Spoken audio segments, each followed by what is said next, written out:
Hello दोस्तों, मेरा नाम है सिद्धार्थ सिन्हा और ये जो वीडियो है आपका CAIIB का BFM बैंक फाइनेंशियल मैनेजमेंट का यूनिट नंबर 6 है, risk in foreign trade, role of ECB, role of ECGC के ऊपर हम लोग पढ़ेंगे। अगर आप प्रॉपर CIB का वीडियो कोर्स करना चाहते हैं तो मेरा फोन नंबर भी दिया हुआ है या फिर डिस्क्रिप्शन बॉक्स में भी आप जाके देख सकते हैं। चलिए स्टार्ट करते हैं इसको। हम लोग सबसे पहले चीज है, सबसे पहला पॉइंट है बल्कि रिस्क। तो क्या समझ में आता है रिस्क से? हमें क्या हो सकता है रिस्क? रिस्क हम वैसा नहीं बोल सकते। आप कुछ हमेशा सुनते हैं आप रिस्क ले रहे हैं, आप क्या कर रहे हैं? रिस्क ले रहे हैं। क्या रिस्क ले रहे हैं? ऐसा कुछ घटना घट जाए जो नहीं होना चाहिए, अनप्लान्ड इवेंट बोल सकते हैं। रिस्क क्या है? एक ऐसी चीज हो गई जिसको आपको मालूम ही नहीं था या नहीं होना चाहिए था, अनप्लान्ड इवेंट हम लोग बोल सकते हैं। ठीक है, और ये अनप्लान्ड इवेंट वैसी चीज हो गई जहां पे फाइनेंशियल लॉस के साथ जोड़ दिया गया है। क्या इसके साथ जोड़ दिया गया है? फाइनेंशियल लॉस के साथ जोड़ दिया गया है, या इनकम आपकी घट गई है। फाइनेंशियल लॉस भी जोड़ दिया और उसके साथ इनकम भी घट रही है। नेचुरल सी बात है, फाइनेंशियल लॉस होगा तो आपका इनकम घट जाएगा। हम लोग इसको कुछ ऐसे डिफाइन करेंगे कि defined as unplanned event, unplanned event with financial loss or reduced earnings बोल सकते हैं हम लोग। तो बेसिकली क्या है? एक तरह का अनप्लान्ड इवेंट हुआ जिससे कि आपका फाइनेंशियल लॉस हो रहा हो या फिर इनकम घट गई है। अब आइए दूसरा पॉइंट, इंटरनेशनल ट्रेड जो हम लोग करते हैं। इंटरनेशनल ट्रेड का तो एक कंट्री के साथ दूसरे कंट्री के साथ आप ट्रेड करना, ठीक है। जैसे इंडिया अमेरिका के साथ ट्रेड करता है तो इंटरनेशनल ट्रेड हो गया। उसके साथ क्या क्या रिस्क जुड़ी हुई है वो हम लोग पढ़ेंगे। दूसरा पॉइंट है risk associated with international trade. तो क्या क्या रिस्क जुड़ा हुआ है आपका इंटरनेशनल ट्रेड के साथ? तो सबसे पहला हो जाएगा यहाँ पे बायर रिस्क है, दूसरा हो जाएगा सेलर रिस्क है, तीसरा है शिपिंग रिस्क है, चौथा है दूसरी तरह का रिस्क है, पांचवा क्रेडिट रिस्क है, छठा है लीगल रिस्क है, सातवां कंट्री रिस्क, आठवां पॉलिटिकल रिस्क, नौवां है ऑपरेशन रिस्क, 10वां एक्सचेंज रिस्क। कई तरह के रिस्क है, सभी को वन बाय वन करके पढ़ते चलते हैं। सबसे पहला ये बायर रिस्क है।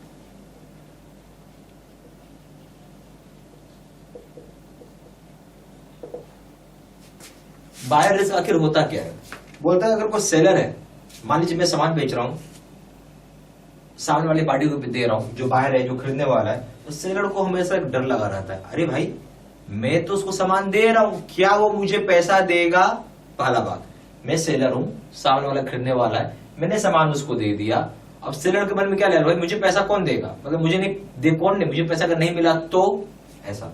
दूसरा चीज सेलर के साथ ये लगता है कि अगर मैंने जहाज पे सामान लोड कर दिया, जहाज पे सामान को भिजवा भी दिया, ठीक है, अब जब बायर के पास पहुंचता है तो बायर बोलता नहीं, नहीं मुझे सामान नहीं चाहिए। क्या बोलता है? नहीं नहीं मुझे सामान नहीं चाहिए। ये आपका सामान को एक्सेप्ट नहीं करता है, नन पेमेंट हो जाता है, या सामान ले लिया पैसा नहीं दिया। क्वालिटी एक्सेप्टेंस नहीं करता है, बोला आपकी क्वालिटी खराब है, यानी क्वालिटी एक्सेप्टेंस नहीं किया। एक तरीके का क्रेडिट का भी रिस्क लगा रहता है, ठीक है। ये सारी तरह की चीजें ये सेलर फेस करता था। आप बोल सकते हैं कि भाई seller faces risk relating to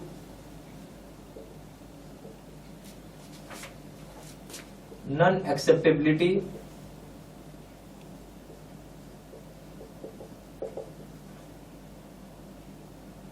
non payment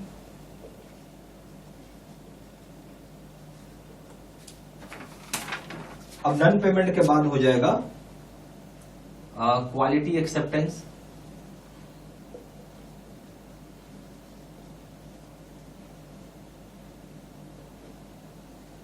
credit risk, ठीक है। ये इतना सारी चीजें होंगी सेलर यहाँ पे फेस करता है रिस्क, दो नॉन एक्सेप्टेबिलिटी के साथ, नॉन पेमेंट के साथ। यहाँ क्या फेस करता है? रिस्क जो है रिलेट क्या चीज साथ कर रहा है? Non acceptability, non payment, quality acceptance और क्रेडिट रिस्क के साथ बायर रिस्क को फेस करना पड़ता है। ठीक है, ये हो गया बायर रिस्क में। अब आइए सेलर रिस्क। सेलर रिस्क किसके लिए होगा? बायर के लिए होगा।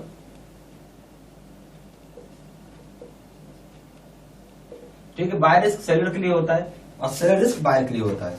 अब बायर को ऐसा महसूस हो सकता है कि भाई हमने पैसा दे दिया, सामान नहीं भेजे, वो हो सकता ना, हमने पैसा दे दिया सामान ही नहीं भेजे, या एक बार पैसा मिल गया सामान वो खराब क्वालिटी के दे रहा है, डिले कर रहा है सामान भेजने में, ये सारी चीजें हो सकता है। तो इसको आप लिख सकते हैं कि buyer faces risk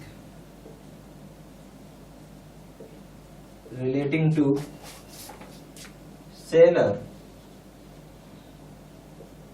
not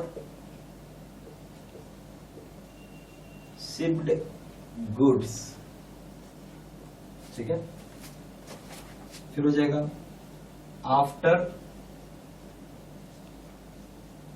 receiving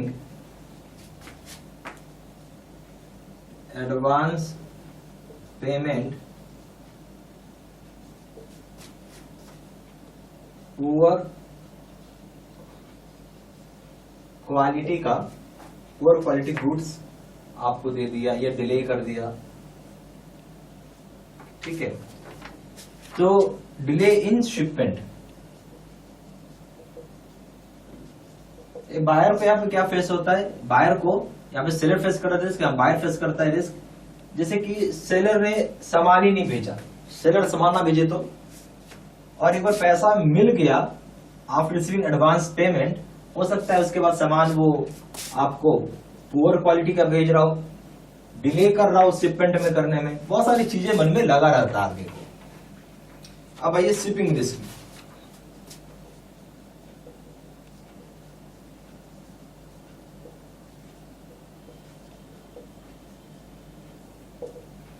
shipping risk क्या बोलता है कि यहाँ पे रिस्क अराइज होता है इंटरमीडिएट्स की वजह से।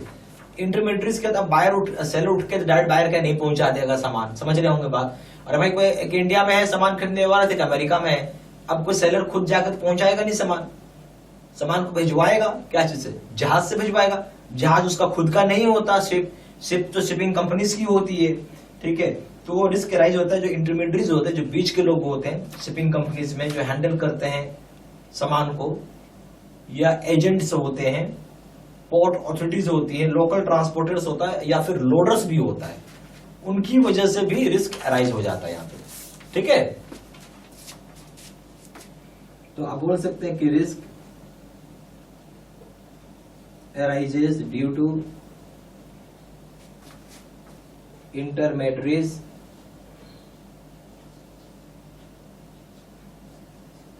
like shipping companies,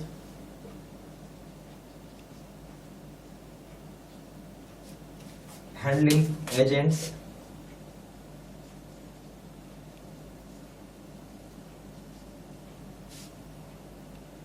port authorities,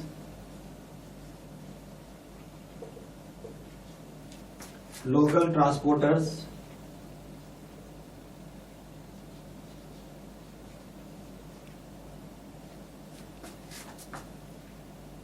या फिर लोडर्स, इवन लोडर्स।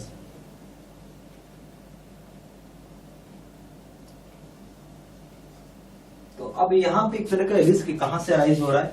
रिस्क जो अराइज हो रहा है वो इंटरमीडिएट्स की वजह से। इंटरमीडिएट्स मतलब बीच के, बायर और सेलर के बीच में जो लोग होते हैं उसकी वजह से हो रहा है। जैसे कि शिपिंग कंपनीज, ठीक है, handling agents, port authorities, local transporters, या फिर लोडर्स की वजह से हो रहा है। अब आइए फोर्थ पॉइंट। अब इसमें अदर रिस्क भी इन्वॉल्व है। अब अदर रिस्क क्या हो जाएगा? जैसे कि बैंक फेलियर रिस्क, कभी कभी बैंक भी फेल हो जाता है, इसका भी एक रिस्क, बहुत रेयर, बहुत रेयर, बट एक होता है bank failure risk. Settlement risk, risk of competition है, लीगल रिस्क है, प्राइस रिस्क है, मार्केट रिस्क है, इतने तरह के रिस्क हैं। तो ये अदर रिस्क में आ जाएंगे bank failure risk, settlement risk, risk of competition, legal risk, market price risk, market risk और प्राइस रिस्क, ये सब हो जाएंगे। ये तो यहाँ अदर रिस्क में आप लिख सकते हैं इंक्लूड्स, या इंक्लूड्स मत लिखिए, तो अदर रिस्क में हो जाएगा बैंक फेलियर रिस्क,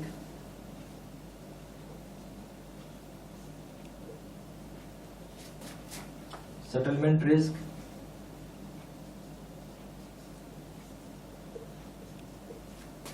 तो रिस्क ऑफ कंपटीशन,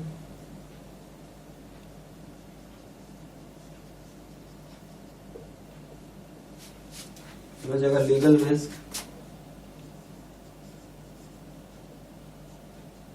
प्राइस का रिस्क, फिर हो जाएगा मार्केट रिस्क। इतने तरह के रिस्क हैं आपको, ठीक है।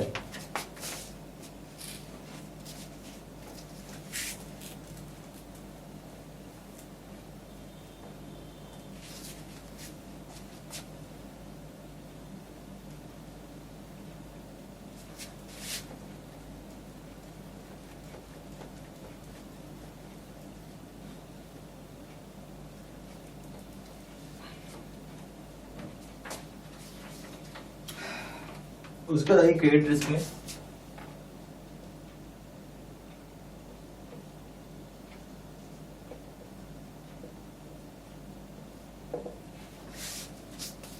तो क्रेडिट रिस्क रिलेट करता है क्रेडिट वर्दीनेस, यानी बायर की जो क्रेडिट वर्दीनेस होता है उसके ऊपर बात करता है, जिसकी वजह से अगर नन पेमेंट हुआ हो एक्सपोर्ट बिल का due two reasons, financial crunch हो गया, इंसॉल्वेंसी हो गया, ये सब है तो क्रेडिट वर्दीनेस के ऊपर रिलेट करता है। जो आप पढ़ रहे हैं क्रेडिट रिस्क क्या है, क्रेडिट वर्दीनेस का एक तरीके का जो रिस्क होता है बायर्स का, यानी बायर्स की क्या क्रेडिट वर्दीनेस होगी, बायर्स का क्या पैसा है, कितना पैसा, उसके बायर्स क्या क्रेडिट वर्दीनेस है, ठीक है।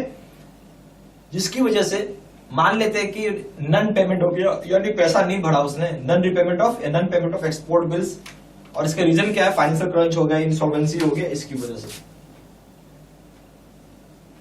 तो relates to credit worthiness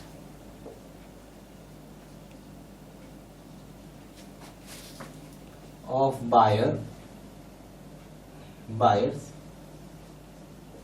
and could result into non-payment of export bills,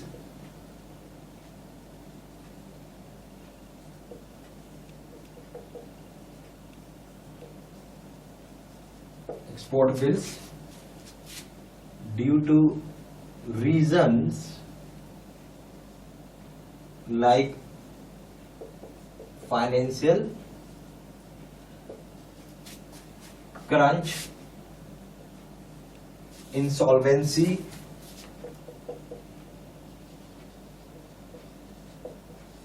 etcetera आ जाएगा इसके अंदर। हम क्या चीज की बात करें, क्रेडिट वर्दीनेस किसकी, बायर्स की, जिसकी वजह से नन पेमेंट हो रहा है एक्सपोर्ट बिल्स का ड्यू टू क्या रीजन, लाइक फाइनेंशियल क्रंच हो गया, इंसॉल्वेंसी हो गया, ये सब चीजें होंगी।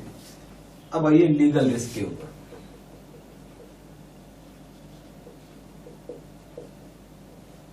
तो लीगल रिस्क में हो गया, ये वो लॉज हैं जो रिलेट करती हैं बायर और सेलर की कंट्रीज के संबंध में। लीगल रिस्क हर कंट्री का अपना एक कानून होता है, अपना एक रिस्क होता है। भाई जैसे हमारे देश में कि हम ये सामान मंगाएंगे वो सामान नहीं मंगा सकते हैं। जैसे आप एग्जांपल ले लीजिए, ड्रग्स जो होता है ना, जो हीरोइन गांजा जो आप समझते हैं, जो ड्रग्स बोलते हैं आप, ठीक है, उसकी स्मगलिंग होती है, ऑलमोस्ट सारी कंट्रीज में बैंड है ये, ठीक है, सारी कंट्रीज में नहीं कर सकते। हथियार प्राइवेट तरीके से, यानी आर्म्स एंड एम्युनिशन को आप नहीं खरीद सकते, ये सब मना है, ठीक है। तो ये आपको जानना जरूरी किस कंट्री में क्या चीज होता है, ठीक है। लॉज रिलेटिंग टू बायर या सेलर कंट्रीज लाइक बैन या रेस्ट्रिक्शन या टैरिफ, ठीक है। यहाँ पे लॉज है जो रिलेट करता है क्या, बायर सेलर के कंट्रीज के संबंध में, लाइक बैन, रेस्ट्रिक्शन है, टैरिफ है उसके ऊपर। फिर आइए उसके बाद कौन सा रिस्क होता है, कंट्री का रिस्क। नेचुरल सी बात है, हर कंट्री का अपना एक रिस्क होता है, ठीक है। फिर हो जाएगा पॉलिटिकल रिस्क। पॉलिटिकल रिस्क का मतलब है कि कोई सरकार है वो बनती है तुरंत बिगड़ जाती है, यानी इनस्टेबिलिटी को relates with instability of government.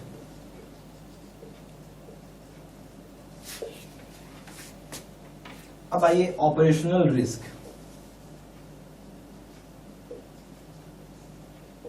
तो ऑपरेशनल रिस्क बेसिकली हम लोग यहां बात कर रहे हैं, कोई फ्रॉड कर दिया, कुछ ऐसा वैसा काम कर दिया, उसके साथ relating with frauds, relates with fraud.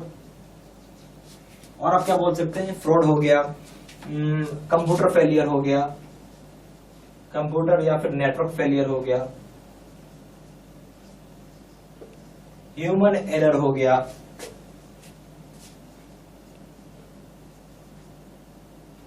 ठीक है। तो ये आ जाएगा रिलेट्स किसके साथ करता है, फ्रॉड, कंप्यूटर या नेटवर्क फेलियर, ह्यूमन एरर, ठीक है। अब आइए लास्ट में एक्सचेंज रिस्क।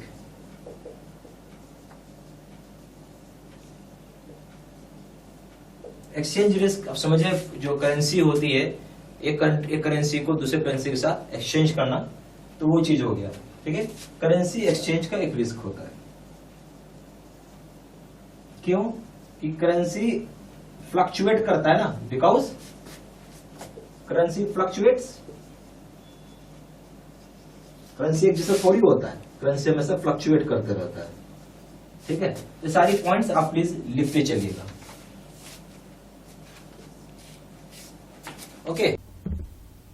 यहाँ पे सीआईबी के दो तरह के कोर्सेज है। सीआईबी का पीपीटी यानी कंप्यूटर स्क्रीन रिकॉर्डेड कोर्स है, और दूसरा है सीआईबी का face to face video course. जो सीआईबी का पीपीटी कोर्स यानी कंप्यूटर स्क्रीन रिकॉर्डेड कोर्स है, उसमें क्या होता है कि आपका कंप्यूटर का स्क्रीन रिकॉर्ड किया रहेगा और उसको आपको पढ़ाया हुआ रहेगा। फेस टू फेस पे क्या होता है कि मैं बोर्ड पे आके पढ़ाऊंगा, जैसे कभी आपने जो वीडियो देखा बिल्कुल फेस टू फेस कोर्स था वो, जहाँ मैं बोर्ड पे आके पढ़ा रहा था। ये इस तरह का कोर्स सबसे बढ़िया होता है, बेस्ट होता है। और आप ये मान के चलिए कि ये कोर्स कर रहे हैं तो आप फर्स्ट टाइम में ही आप पास कर जाएंगे, कोई दिक्कत नहीं आता है इसमें, ठीक है। और उसके बाद इसमें सबसे बढ़िया चीज़ होती है कि डेप्थ, जो हम लोग डेप्थ खोजते हैं ना कि सब चीज़ कवर किया हुआ रहे, तो आपको इसके अंदर मिलेगा वो। और ये सबसे बेस्ट कोर्स है, सबसे पावरफुल कोर्स है। मैं यही कोर्स करने के लिए आपको रिकमेंडेशन दूंगा। दोनों कोर्सेज को कंपेयर करेंगे, दोनों जगह वीडियो लेक्चर कोर्स है, दोनों जगह केस स्टडी का वीडियो है। यहाँ पे 6000 सेट ऑफ क्वेश्चन बैंक है, 12000 सेट ऑफ क्वेश्चन बैंक है। यहाँ 30 मॉक टेस्ट है और दोनों जगह रिविजन नोट्स है। वैलिडिटी की बात करें, दोनों जगह वैलिडिटी लाइफ लॉन्ग है। पेपर एबीएम बीएफ हो या बीएफएम और रिटेल बैंकिंग हो, सभी के दाम 800 रुपये, यहाँ सभी के दाम 1500 रुपये। एबीएम प्लस बीएफएम का दाम यहाँ पे 1500 रुपये, यहाँ पे दाम है 2700 रुपये। अगर आप कॉम्बो पैक करते हैं, रिटेल पेपर एक साथ करते हैं, इसका दाम है 2000 रुपये और इसका दाम यहाँ पे 3500 रुपये, ठीक है। ज़्यादा जानकारी के लिए फ़ोन कर सकते हैं। फ़ोन नंबर हो जाएगा 4 times 9685127, दूसरा नंबर 78275469446। वेबसाइट में जाकर डायरेक्टली ऑनलाइन ऑर्डर प्लेस कर सकते हैं। वेबसाइट हो जाएगा www.jibstudymetal.com। ईमेल आईडी हो जाएगा seatsinha123@gmail.com। ये सारी इन्फॉर्मेशन मैंने इसी वीडियो के डिस्क्रिप्शन बॉक्स में भी डाल दिया है, ठीक है। Thank you.